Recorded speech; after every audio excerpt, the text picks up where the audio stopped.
abbiamo un problema diverso dal vostro, ma è uguale perché anche noi siamo in cassa integrazione, almeno noi prendiamo qualcosa, voi forse siete addirittura più messi male di noi viviamo con 700 euro al mese, però rischiamo di andare via, di andare fuori dal posto di lavoro, perché questa Sardegna sta veramente soffrendo e nessuno fa niente. Questo governo non sta facendo niente per noi, noi siamo abbandonati e non siamo solo noi che siamo 120-130 persone, ma 4.500 persone, cioè un intero stabilimento rischia di sparire e 4.500 famiglie fra qualche mese saranno senza lavoro. E per cui io ho sentito il dovere di abbracciare l'amico Felice, di cui ho sentito tanto parlare, ma ho sentito veramente parlare tanto della vostra manifestazione e delle vostre lotte. Io cosa vi posso dire? Vi posso dire solo una cosa: voi state diventando come siamo stati noi, anzi siete l'orgoglio della Sardegna, perché state dimostrando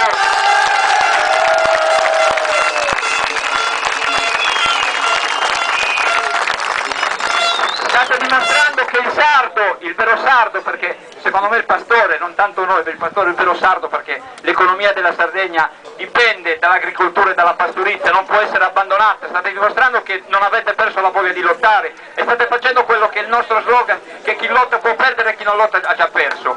Voi dovete continuare a lottare. Io ho sentito dire che le forze sindacali non sono con voi, non vi appoggiano in qualche modo, comunque ho visto qualche polemica. Io vi dico solo una cosa: quando la gente, quando i capoccia si preoccupano, vuol dire che siete nel giusto e state facendo la cosa giusta. Quando si preoccupano vuol dire che ci avete ragione. Perché siamo i più forti! Siamo i più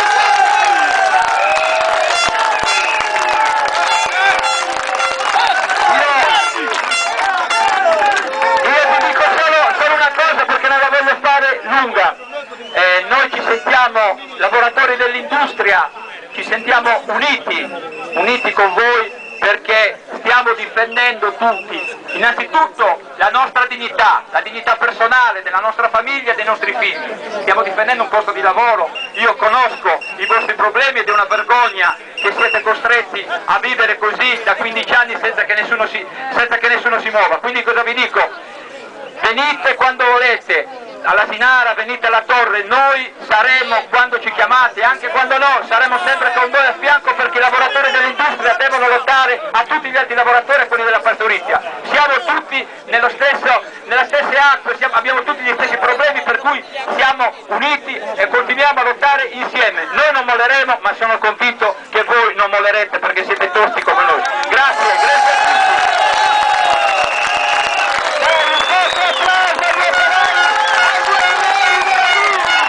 Si viveva in un mondo migliore e questo adesso è il risultato.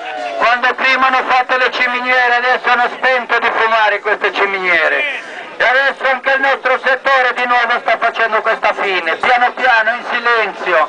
E questo non lo dobbiamo permettere, giustamente saremo al loro fianco, perché questa sarà una battaglia comune che non ci stancherà, non ci arrenderemo mai. Arriveremo sicuramente alla vittoria tutte e due, perché non si può andare avanti più così, perché se no ai nostri figli cosa dovremo dire? Che non siamo stati capaci di